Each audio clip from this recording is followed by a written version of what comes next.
Hello, I'm Andy, one of the hosts of Lucky Paper Radio, and I'm here with my co-host, Anthony, draft chaff apologist, never looks at the top card after he decides to mulligan, everyone's favorite 1/1 Saproling, would definitely taste just a little bit of Phyrexian oil, Maddox. Almost 200 episodes in, and almost every single time you managed to come up with a brand new nickname for me. You know, we've been friends for 17 years. I did that math when I was writing this Don't script. do math about this kind of stuff. So I have a lot of raw material to work with. It's probably about time that we update our podcast trailer, huh? Yeah. This is not...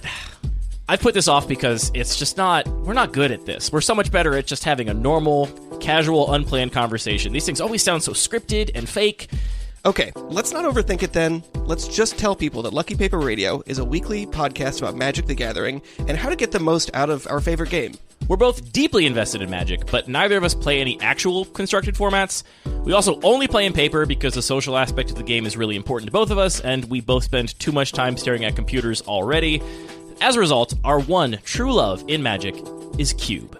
We talk a lot about cube design, how to play cubes, as well as how to build your own local cube community. I mean, our favorite feedback that we get from listeners is when they tell us that our podcast finally pushed them to really start growing their local community and get a draft together of the cube they spent so much time designing. We also have a tendency to do kind of weird experiments and then talk about them.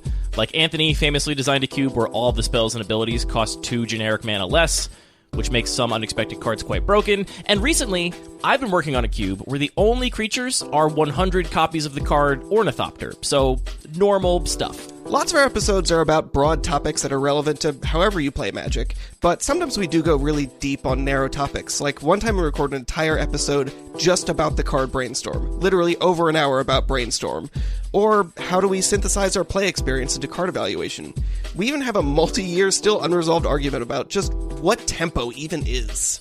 I'm not even sure how, but we've had multiple conversations on the show about the definition of art, like in general, not specifically Magic art. So the takeaway here is really that this show is just an excuse for us to talk about what interests us, mostly focused on Magic's various sandbox formats. Most of our episodes are just you and I chatting, but we've had some fantastic guests now and then over the years as well, including Sam Black, Ryan Sachs, Emma Partlow, Dom Harvey, and even Sam from Ristic Studies. We've also been told by multiple people that we are the #1 Magic podcast among people unwittingly forced to listen to a Magic podcast by their partner, like on a road trip or whatever. They've given us some truly glowing reviews, like, I didn't know Magic podcasts were allowed to be funny, and of all your indecipherable Magic podcasts, this is the one that I dislike the least.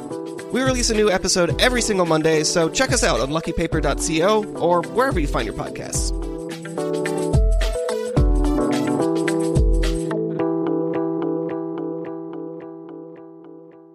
And if you listen to the end, sometimes we just talk about noodles too, because you and I both love cooking. Yeah, and eating. I love eating more than I love cooking. That just, you know what that is? Wait. Synergy. Which do you love more, cooking or eating? Eating. Yeah. I'm sorry. Who are you sorry to? I don't know.